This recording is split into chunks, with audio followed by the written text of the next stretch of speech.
toi, afin qu'il puisse nous transmettre ta pensée telle que tu l'as, Seigneur, et que la gloire et l'honneur te reviennent au nom de Jésus. Amen.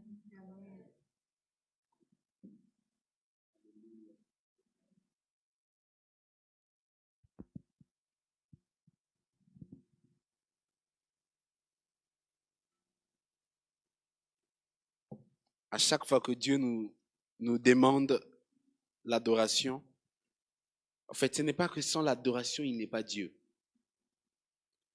Lorsqu'il est venu devant la femme samaritaine, lui demanda de l'eau à boire. En fait, Jésus demandait à cette femme quelque chose qu'il pouvait prendre de lui-même. Il pouvait puiser de l'eau, mais il a demandé à la femme de lui donner de l'eau. Parce qu'il voulait ouvrir une nouvelle perspective à cette femme. C'est la même chose qu'il a fait à la croix. Il a dit, je soif. Ce n'est pas parce qu'il manquait de l'eau, mais c'est parce qu'il voulait montrer à l'humanité qu'il est la source d'eau vive. C'est pourquoi lorsqu'on lui perçait la côte, l'eau est sortie. Lorsque Dieu attend notre adoration, ce n'est pas seulement pour qu'il puisse se sentir Dieu. Non, il est Dieu sans notre adoration. Mais l'adoration nous connecte à une nouvelle source de sa divinité. Alors que nous étions dans la prière, il y a des personnes qui n'arrivaient pas à rentrer dans la présence de Dieu. Ce matin, Dieu te dit à chaque fois que tu viens dans sa présence, oui, l'adoration c'est d'abord le cœur, mais à un moment lorsque le cœur est connecté avec le Dieu qui donne tout, ce cœur envoie des mots à la bouche afin que la bouche ne se taise point. Il est la source d'eau vive. Il est le pont qui nous connecte au Père. Il est le vêtement qui couvre notre nudité, notre honte. Il est le médicament qui nous guérit. C'est Jésus. Alors ce matin, nous voulons l'honorer par sa parole. Père, laisse que ton esprit soit présent. Laisse que ton esprit précède ce message. Car tu ne parles pas avant d'envoyer ton esprit. La Bible dit, l'esprit s'est mouvé au-dessus des eaux. Et ensuite, tu as dit que la lumière soit. Avant de parler, tu envoies d'abord ton esprit. Car l'esprit est l'atmosphère qui accompagne la parole créative. Laisse que ton esprit précède cette parole. De sorte que des vies soient touchées, transformées pour la gloire et l'honneur de Jésus. Au nom de Jésus, est-ce que nous pouvons acclamer pour le Seigneur?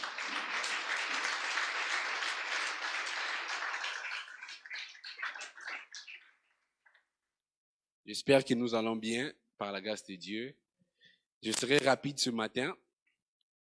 Les dimanches passés, le pasteur Thierry a introduit la vision de cette année. Cette vision qui dit, nous sommes le sel de la terre et la lumière du monde. Ce matin, je serai toujours là en train d'étayer ou d'appuyer la prédication du dimanche passé.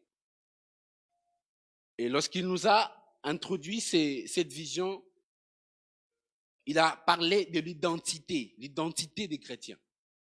Et ce matin, je vais étayer cette thématique. Par la grâce de Dieu, je vais encore poser une pierre afin de bâtir cette vision. Mais je nous appelle d'abord à lire quelques portions des Écritures rapidement avant de rentrer dans ma prédication. Nous allons prendre Jean chapitre 1er, le verset 12 au verset 13. Jean chapitre 1er, le verset 12 au verset 13. Vous y êtes. J'ai lu la parole du Seigneur. Mais à tous ceux qui l'ont reçu, à ceux qui croient en son nom, elle a donné le pouvoir de devenir enfants de Dieu, lesquels sont nés non du sang, ni de la volonté de la chair, ni de la volonté de l'homme, mais de Dieu. Nous allons encore prendre Ésaïe chapitre 6, le verset 9. Ésaïe chapitre 9, plutôt le verset 6. Ésaïe 9, le verset 6. La Bible dit, car un enfant nous est né, un fils nous est donné, et la domination se reposera sur son épaule. On l'appellera admirable conseiller, Dieu puissant, Père éternel, Prince de la paix. Waouh. Enfin, Matthieu chapitre 3, le verset 17. Matthieu chapitre 3, le verset 17. La Bible dit, et voici une voix fit entendre de cieux ces paroles. Celui-ci est mon fils bien-aimé, en qui j'ai mis toute mon affection. En qui j'ai mis toute mon affection. Que Dieu bénisse sa parole. Le dimanche passé, pour poser les fondements de la vision de cette année, on nous a pressé sur l'identité. On nous a pressé sur l'identité. Les prédicateurs avaient donné quelques définitions, mais j'ai pris 2 de ces définitions pour commencer à introduire mon message. Il nous a dit que l'identité, c'est ce qui nous différencie des autres. Et il y a une autre définition qu'il avait donnée en psychologie qui dit que l'identité, c'est la confiance ou la connaissance que l'on a de soi-même, c'est-à-dire connaître sa particularité. Mais ce matin, je vais prendre cette première définition et la redéfinir à ma manière afin de poser d'autres fondements. Et je vais ajouter en disant que l'identité est l'ensemble des données. Et l'ensemble des données qui nous différencient des autres. C'est-à-dire, avant que l'on puisse faire une différence, il y a tout un ensemble des éléments qui nous aident à identifier quelqu'un.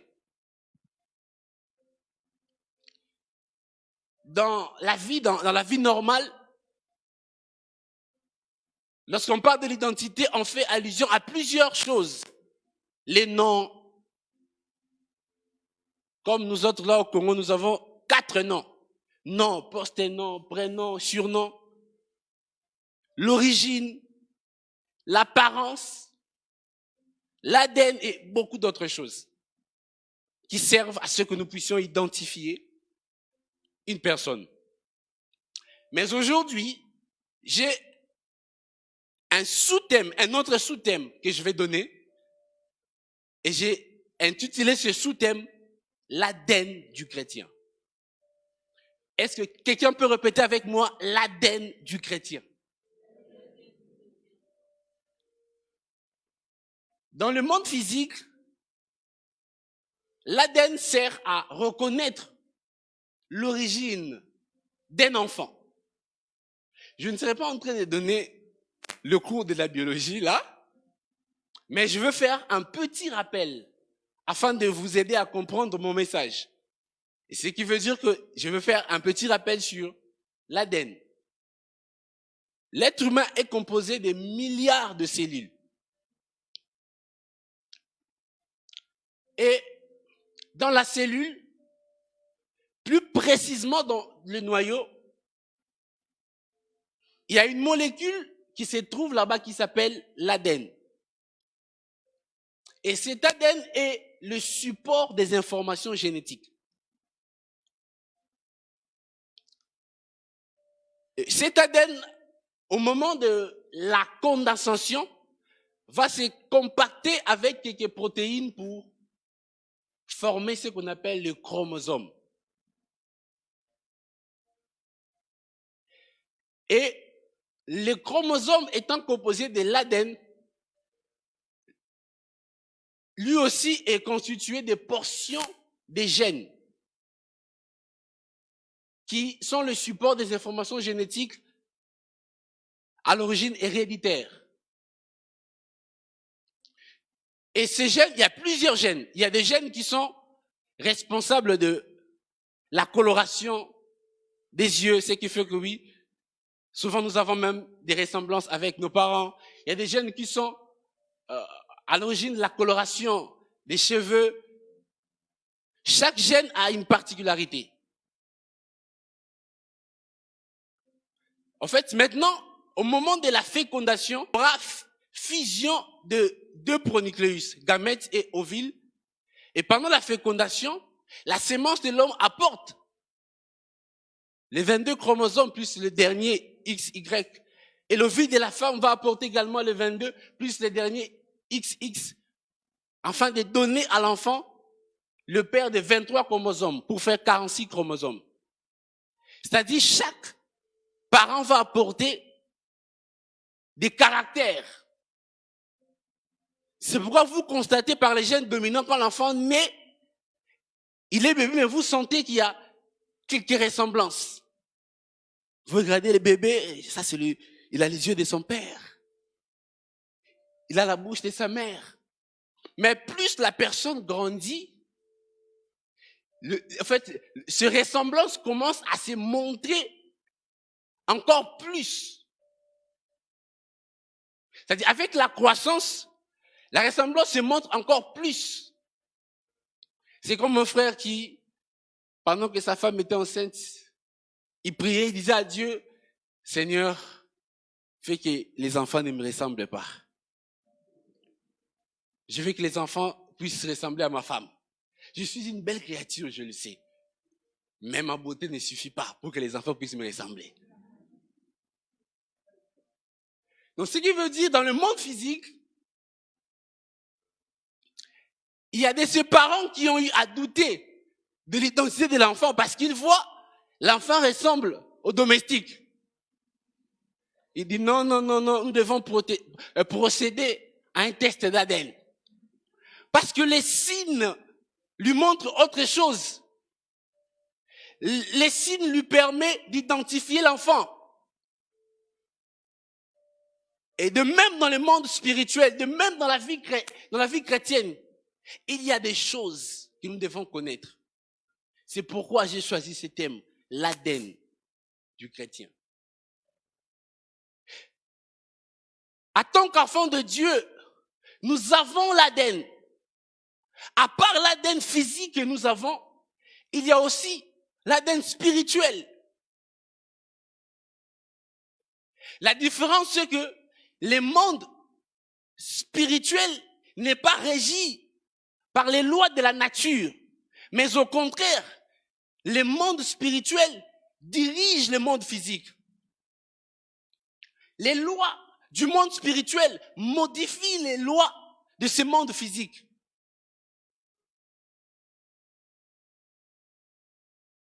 Donc, nous devons comprendre que même dans cette prédication que je vais donner, il se pourrait que vous puissiez constater certaines divergences avec ce que vous connaissez sur l'ADN dans le monde physique. Parce que la Bible nous montre clairement que la science, la connaissance de l'homme n'arrive pas à percer la sagesse infiniment variée de Dieu. Archimède nous parle de la poussée du poids qui peut se noyer ou flotter sur l'eau ou dans l'eau. Mais lorsque Jésus-Christ vient, il marche sur l'eau. Il confond la loi d'Archimède. Newton nous parle de la force du pesanteur. Il parle encore du poids. Mais Christ, le jour de son ascension, il a anéanti la force du pesanteur. Dulon nous parle d'un corps combustible qui peut se consumer dans une température de chaleur haute. Mais Shadrach, Meshach, Abed-Nego, dans la fourneuse, n'ont pas été consumés par le feu. Donc les lois de la nature ne sont pas conformes aux lois spirituelles. C'est pourquoi avant de commencer la prédication, je me dis à quelqu'un, même si tu viens à peine de recevoir Jésus, tu viens à peine de rentrer dans la foi, l'ADN que tu as reçu peut te permettre d'être productif tout en étant encore bébé. Car Adam était un bébé d'un jour, mais qui avait reçu l'ordre de dominer et de nommer les animaux. Oui, Dieu a fini de les créer, lui a dit, domine. Parce que dans le monde spirituel, lorsque nous naissons, nous recevrons automatiquement quelque chose de la part de Dieu. C'est pourquoi la Bible dit, mais à tous ceux qui l'ont reçu et à ceux qui croient en son nom, la parole leur a donné le pouvoir de devenir enfants de Dieu. Waouh! La parole nous donne le pouvoir de devenir enfants de Dieu. Et lorsqu'on est devenu enfants de Dieu, nous recevons directement l'ADN de Dieu. Et lorsque tu reçois l'ADN de Dieu, la vie de Dieu vient en toi. Et tu peux automatiquement commencer à manifester la vie de Christ. Mais la croissance vient maintenant avec les temps. Mais à ceux qui l'ont reçu, ils sont enfants de Dieu. Ils ont le gène de Dieu. C'est pourquoi la Bible dit, voici les miracles qui accompagneront à ceux qui auront cru. Pas d'abord à ceux qui vont devenir des anciens, mais à ceux qui auront cru. C'est-à-dire, dès lors que tu as reçu Jésus comme Seigneur, tu as le pouvoir de Christ en toi. Donc par là, nous comprenons l'étape. Quand quelqu'un s'est converti, il est même possible qu'il puisse manifester l'onction, les dons, la grâce. Mais ça ne fait pas de lui un fils. Il est encore un enfant. Si dans le monde physique, un bébé dépend à 100% de ses parents, mais dans le monde spirituel, le bébé ne dépend pas à 100% du Saint-Esprit. Il y a le travail du Saint-Esprit et le travail de l'homme, du bébé. Parce que dans le monde spirituel, le bébé que tu es, tu peux être productif. C'est pourquoi l'auteur du livre d'Hébreux va dire, c'est pourquoi laissant les éléments de la parole de Christ, tendons à ce qui est parfait, sans poser de nouveau les fondements du renoncement aux œuvres mortes de la foi en Dieu. Et lorsqu'il a cité des choses, il a parlé des guérisons, il a parlé des dons, miracles, toutes ces choses. Donc pour lui, ces choses, c'est d'abord l'étape initiale. J'aimerais dire à quelqu'un, les parler en langue ne donne pas la maturité spirituelle. La prophétie ne donne pas la maturité spirituelle. L'onction ne te donne pas la maturité spirituelle. Car la maturité, c'est plus que ça. C'est ce qui est parfait. C'est ce qui est parfait. Ces choses sont que les signes qui montrent que tu as l'ADN. Mais il faut grandir. Et lorsqu'on grandit, on atteint l'étape de la maturité. Lorsqu'on s'est converti, on ne devient pas directement fils. On est d'abord enfant. Aujourd'hui, nous aimons trop parler de la maturité. Le fait d'être même ancien dans l'église ne veut pas dire que tu es plus mature que ceux qui ne sont pas anciens. Car il y a différence entre anciens dans l'église et anciens de l'église. Samuel était au service de son maître Élie, bien qu'il avait la connaissance des principes sacerdotaux, mais il n'avait pas encore la révélation de la personne de Dieu. Car il n'y a pas de vie de révélation sans la relation avec Dieu. Il fallait qu'il puisse continuer à marcher dans la crainte de Dieu pendant que les fils d'Élie marchaient dans la compromission pour que Dieu puisse se révéler à lui. On est un enfant. C'est pourquoi la Bible dit à ceux qui l'ont reçu. La parole leur a donné le pouvoir de devenir enfants de Dieu. Waouh!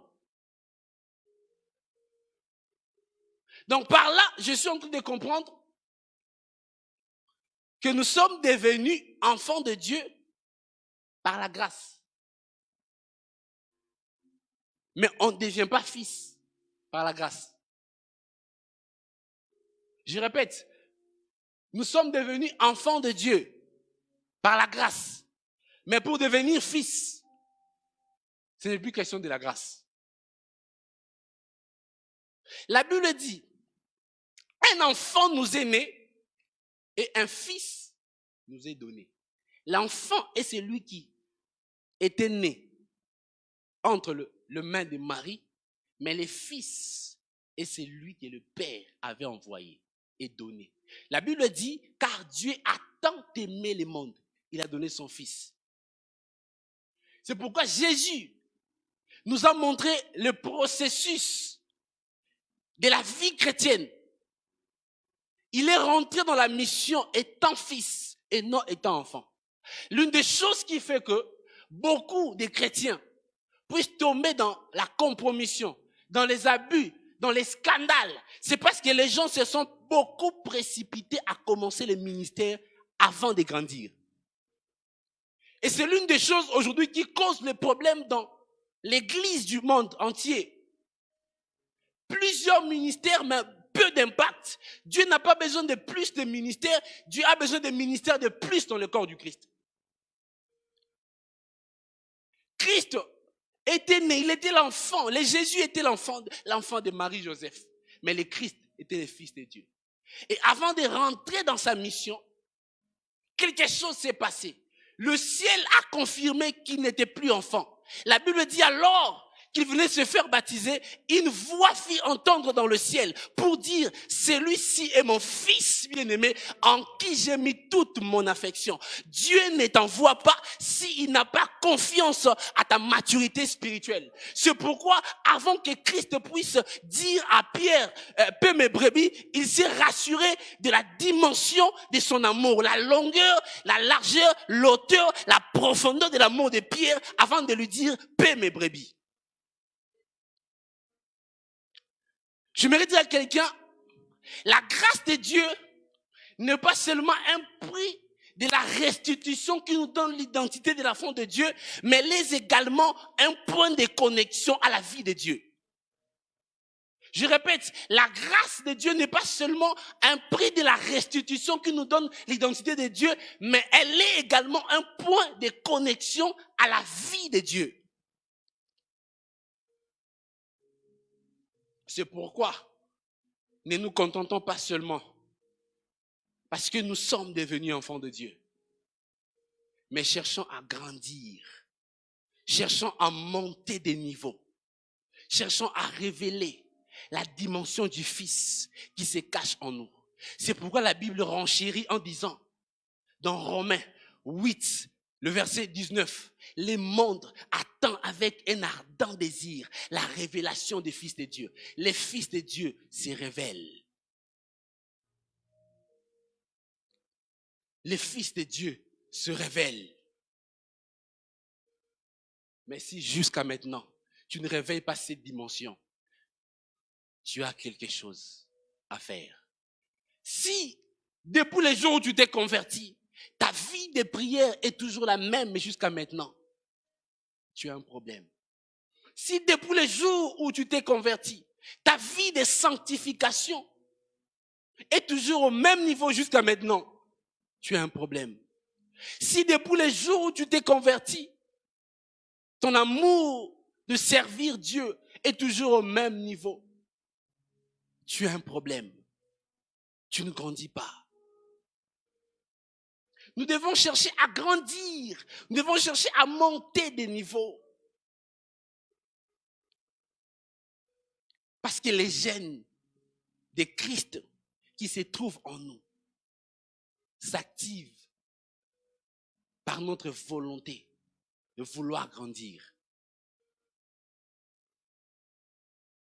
Si jusqu'à aujourd'hui, tu retombes toujours dans ce même péché, tu as encore un exercice à faire. Vous savez, seul un enfant, un jour, un prédicateur disait, tu peux tomber, te relever, ça c'est vrai, tout ça là. Et après, la personne a fini de prêcher, un frère dans l'église commence à dire, oui, tu peux te pécher, demander pardon à Dieu tous les jours, Dieu va te pardonner. Je lui ai dit, oui, Dieu te pardonnera. Mais la différence, c'est que seul un enfant peut manger quelque chose qu'il a vomi. Parce qu'il est encore enfant. Et ce qui montre que tu ne grandis pas. Parce que tu rentres dans la même chose. La grâce n'est pas seulement ces privilèges qui nous permettent d'obtenir le pardon de Dieu, mais la grâce est aussi le pouvoir de vivre une vie de sanctification.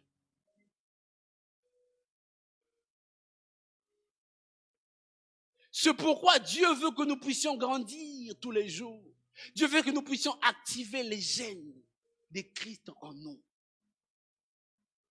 Afin que le monde voie le Christ en nous. Afin que le monde voie les véritables fils de Dieu.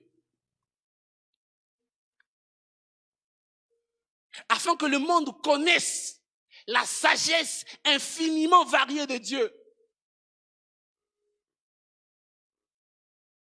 Ne soyons pas comme l'église d'Éphèse qui avait commencé avec le feu, un amour ardent. Mais après, l'église d'Éphèse s'est refroidie. Et Dieu reproche à l'église d'Éphèse en disant, ce que j'ai contre toi, c'est que tu as abandonné ton premier amour. C'est comme un enfant, quand on était enfant, lorsqu'on commençait l'école, on était motivé à partir au début parce que on nous achetait des uniformes. Là, quand on partait, on pouvait gonfler. Et quand les uniformes deviennent archaïques, on te réveille le matin. Et quand on voit déjà la pluie commencer à envoyer un message, tu dis déjà, maman, la pluie, je ne peux pas partir. Pourquoi? Parce que les uniformes sont devenus archaïques. C'est comme un homme qui, au début, avait l'amour pour sa femme. Il la voyait très belle. Mais lorsque les années avancent, quand tu lui fais des compliments, on sait que c'est juste pour compléter. Compliment d'objet indirect. Pourquoi? Parce qu'il n'y a plus le premier amour. L'un des plus grands signes qui montre la maturité, c'est lorsque nous grandissons dans les actions que nous posons. Et l'un des signes, ou je dirais le signe majeur qui montre que nous ne grandissons pas, c'est lorsque nous reproduisons les mêmes actions. C'est pourquoi évitons la monotonie dans la vie chrétienne. Évitons de se contenter à ce que nous faisons tous les jours. Ça, c'est parfait. Nous devons chercher à parfaire notre vie chrétienne. C'est ce que Dieu veut de nous. La Bible dit, dans 2 Corinthiens chapitre 3, le verset 18. J'aime trop ces textes. La Bible nous dit, nous tous qui le visage découvert, contemplons comme dans un miroir la gloire du Seigneur, nous sommes transformés en la même image de gloire en gloire, comme par le Seigneur, l'Esprit. Point. Parce que dans l'étude de la parole de Dieu, vous devez comprendre que les points, les i et les iota peuvent modifier l'interprétation. J'aime ces textes. Ici, les commentateurs disent que l'église de Corinthe avait reçu des enseignants qui étaient venus, on ne sait pas d'où, avec des lettres de recommandation, montrant leur supériorité, leur maturité à l'église de Corinthe. Mais Paul étant le bâtisseur, c'est lui qui avait bâti. J'aimais Paul. Vous savez, si Paul était prédicateur de nos jours, on allait dire que c'est un peu orgueilleux. Nous-mêmes, quand on dit c'est par la grâce que Dieu m'a dit, ah frère, sois humble. Mais Paul, des fois, ne disait pas par la grâce. Il dit, vous êtes le fruit de mon apostolat. Lisez la Bible, ce n'est pas de l'orgueil. Il dit, vous êtes le fruit de mon apostolat. Ici, dans ce texte, Paul est en train de dire ceci. Il dit, vous n'avez pas besoin de lettres, parce que vous êtes une lettre. Mais je descends dans le verset 18 que j'ai lu. Il dit, nous tous, qui le visage découvert. Ici, Paul fait allusion au voile. Aujourd'hui, beaucoup de chrétiens sont, je ne sais pas, tamisés de gauche à droite par plusieurs doctrines parce qu'ils ont le voile. Le voile, c'est quoi? C'est l'ignorance. Le voile est l'une des choses qui empêche la croissance. C'est pourquoi lorsque les faux enseignants, lorsque les faux docteurs viennent, vous tombez facilement, vous cédez facilement, parce Parce que le voile n'est pas encore tombé. Parce que le visage n'est pas encore découvert. Nous ne grandissons pas. Pourquoi? Parce que nous ne voulons pas que les voiles tombent. Si tu veux que les voiles tombent, tu passeras le temps à prier, à méditer et à étudier la Bible. À étudier la Bible. Parce que si tu n'étudies pas la Bible, tu vas faire des prétextes, tu vas interpréter des textes hors de son contexte. Et le comble, c'est que si tu as encore la confiance de ta compréhension, c'est grave.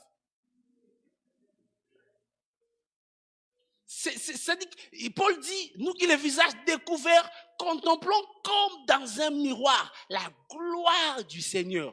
L'importance,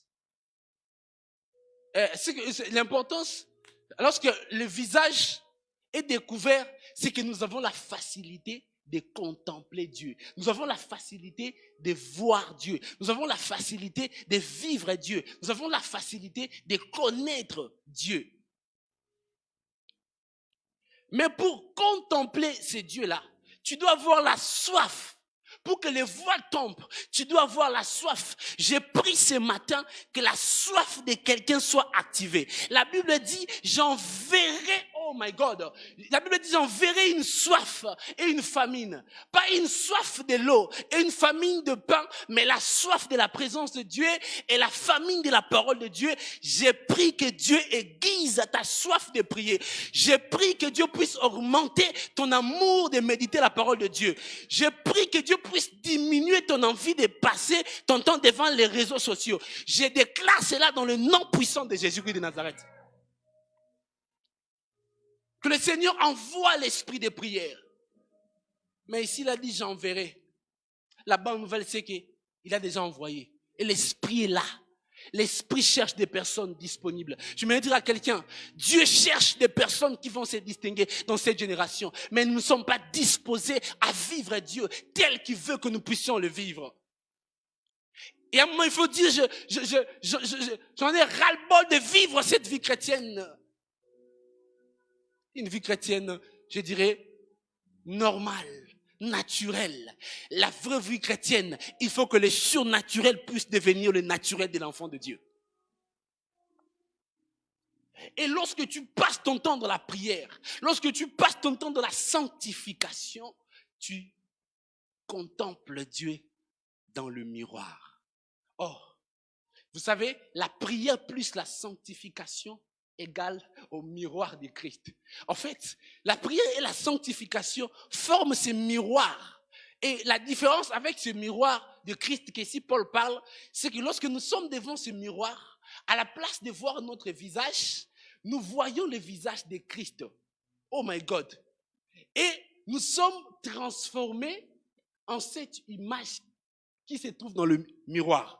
Ça vous semble un peu bizarre. Je vais expliquer ça par la grâce de Dieu. En fait, qu'est-ce que ce texte veut dire? Ce texte veut dire qu'en réalité, l'image que tu as, ce n'est pas ce que tu vois dans le miroir physique. L'image que tu as, c'est celle que Dieu a dit dans Genèse chapitre 1er. Faisons l'homme à notre image. En fait, qu'il soit comme nous. Oh my God. C'est pourquoi Job dira, en réalité, dans l'homme, c'est l'esprit. J'aimerais te dire, lorsque tu es né, prédestiné à être enfant de Dieu, le Christ est déjà ton image. Mais il y a des choses qui activent cette image en toi. Et lorsque tu rentres dans cette vie de sanctification, de prière, tu vas te rendre compte que le visage que tu dois voir, ce n'est pas ton visage. Le visage que tu dois voir, c'est le visage de Christ mort, ressuscité à la croix. Et j'aimerais te dire, lorsqu'on voit ces visages, on n'est plus la même personne. Lorsqu'on voit ce visage, on constate que oui, le gène de Christ qui se retrouve en moi me donne la couleur du cheveu de Jésus. Oh my God. Apocalypse chapitre 1er. Jean, lorsqu'il monte dans la révélation, il a vu le Christ. Il a dit, il voyait un homme qui resplendissait, revêtu d'une robe, qui avait une ceinture sur sa poitrine. Il dit, ses cheveux étaient... Qui veut compléter? Ses cheveux étaient de quelle couleur? Oh my God. Lorsque tu contemples le miroir de Christ, avec le visage découvert, les gènes de Christ en toi donnent à tes cheveux la coloration des cheveux de Christ. Et les cheveux blancs symbolisent la sagesse. Donc, lorsque tu contemples le Christ, tu ne reçois pas seulement la sagesse, mais la sagesse infiniment variée de Dieu. C'est ce que Paul est en train d'expliquer. Waouh! Et Jean dit encore dans l'Apocalypse, ses yeux brillaient. Lorsque tu contemples ce miroir, tes yeux vont commencer à briller. Tu ne vas plus voir comme tout le monde. C'est pourquoi des matures spirituels voient la vie à la place de la mort, voient la guérison à la place de la maladie, voient la sainteté à la place du péché. L'une des choses qui montre aussi la maturité, c'est quand une personne commence à voir plus de choses positives que négatives. Lorsque tu es dans la foi chrétienne, peu importe les titres que tu as, quand l'œuvre de Dieu s'est faite, tu as du mal à reconnaître des gens qui ont des grâces, des choses qui se font bien. Tes yeux ne brillent pas encore. Ces yeux te permettent de voir les choses autrement. Et quand les choses se font aussi mal, tu vois, parce que Paul le voyait et il donnait ça aussi. Lorsque tu contemples le Christ, tes pieds se transforment aux pieds de Jésus. Jean dit ses pieds brillaient. Waouh! Et la Bible dit, béni soient les pieds qui annoncent l'évangile. À la place que tes pieds puissent partir, je ne sais pas, aller dans des boîtes de nuit, tes pieds commencent à venir à l'église. Tes pieds commencent à choisir des endroits. Mais il y a de ces personnes-là qui sont seulement converties ici, aux pieds, pas ici. Ça dit, il est converti seulement ici. Il vient à l'église, mais ça c'est encore dans le monde. C'est d'abord dans le monde. Les pieds. Il y a aussi de ces personnes-là qui, tout le corps n'est pas converti, même les pieds. Il est à l'église. Demain, le matin, boîte de nuit. Le pied de Christ. Et il dit encore, dans sa bouche, c'est trouvé une épée. Et cette épée qui est la parole. Lorsque tu atteins la maturité, la parole de Dieu devient ton argument de tous les jours. Ton argument, c'est quoi? Ta bouche sert à quoi? Ta bouche sert à calomnier, ta bouche sert à quoi? Ta bouche doit être une source de bénédiction. Car la Bible dit, la vie et la mort sont au pouvoir de ta langue. Chrétiens, purifions nos bouches, sanctifions nos bouches. J'ai écouté sur Facebook un homme de Dieu, une vidéo qui passait comme ça. Il dit, je me suis converti moi, sauf ma bouche. Il dit, si tu blagues, ça va couler. Il est fier, pasteur, dit qu'il s'est converti, mais sauf la bouche. Nous avons des chrétiens comme ça, s'ils te donnent une réponse, tu as l'impression de disparaître. Ça te fait tellement mal que il faut que le Saint-Esprit pour te calmer pour que tu ne puisses pas réagir. Parce qu'il a des paroles. Il y a une différence entre la bouche avec l'épée. Il y a des gens qui ont la bouche, l'épée de la parole, et d'autres ont la bouche, l'épée de Satan. Et je vous dis, l'épée de Satan fait mal. Tandis que l'épée de Christ sépare ce qui est mauvais avec ce qui est bien. Et lorsque tu lui ressembles, même tes mains changent. Ils ont dit, il avait les étoiles, le 7 étoiles. Les étoiles parlent aussi de la bénédiction. C'est-à-dire, tes mains sont bénies. Tes mains font que de bonnes choses. Je prie que Dieu bénisse les mains d'une personne ce matin au nom de Jésus. Lorsque tu lui ressembles, une ceinture se trouve sur ta poitrine et le cœur se trouve là. Vous savez, c'est la chose la plus précieuse. Je disais à quelqu'un, ce n'est pas biblique, mais je crois certainement que pendant que Dieu créait l'homme, la première matière qu'il avait commencé à créer, c'est le cœur. Il a dit, garde ton cœur plus que toute chose, car c'est de lui que vient la source de la vie. Le cœur, c'est la chose la plus précieuse. Quand tu ressembles à Christ, tu aimes même quand tu ne veux pas aimer. Tu aimes même quand tu ne veux pas aimer. Je vous dis, aimer, ce n'est pas facile. Aimer la personne qui te fait du bien, c'est facile. Mais aimer les ennemis, ça, c'est autre chose. il y a des moments où nous sommes là même enfants de Dieu. La personne t'a tellement blessé pour que la chose puisse quitter, ça prend du temps. Et je suis sincère. Mais quand tu es enfant de Dieu, l'amour finira toujours par triompher. Écoute, l'amour est plus fort que la haine. Et la maîtrise de soi est plus puissante que la vengeance. Même quand ça prend du temps, tous les jours, prie Seigneur, aide-moi à pardonner cette personne. Et tu n'as pas besoin qu'il puisse venir te dire pardonne-moi. Non! Le pardon dans la Bible n'est pas conditionnel. Nous pardonnons les autres parce que Dieu nous pardonne et non parce qu'eux aussi nous pardonnent. Non. Je ne te pardonne pas parce que tu dois me demander pardon. Je te pardonne parce que Dieu m'a pardonné. Et lorsque tu pardonnes même la personne, tu as la facilité de prier, de recevoir l'exaucement. Et à la fin, pour finir, ressemblons à Christ. Et si tu ressembles à Christ, il n'y a pas de vent qui peut t'arrêter. Il n'y a pas de vent qui peut t'arrêter. Pourquoi? Parce que la vie de Christ en toi te donne la capacité de voir les choses autrement. La vie de Christ en toi te donne la capacité de marcher dans sa parole. Et même quand rien ne marche, garde la confiance en Dieu. Pendant la semaine, une sœur m'avait écrit, elle me dit, mais pourquoi nous sommes enfants de Dieu, nous vivons, des fois, nous manquons, nous souffrons, tout ça là, alors que dans le monde, lorsque quelqu'un est riche, nous voyons aussi ses enfants bénéficient de sa richesse. Ce que la sœur ne savait pas, c'est que chaque famille a un mode de fonctionnement. Dans notre famille, ce n'est pas comme ça. Dans leur famille, c'est comme ça. Dans notre famille, ce n'est pas comme ça. Même s'il n'y a pas les loyers, n'abandonne pas Dieu. Même si la maladie là est en train de te compliquer. Non, mais je déclare que cette maladie quitte encore au nom de Jésus. Même si la chose ne semble pas marcher.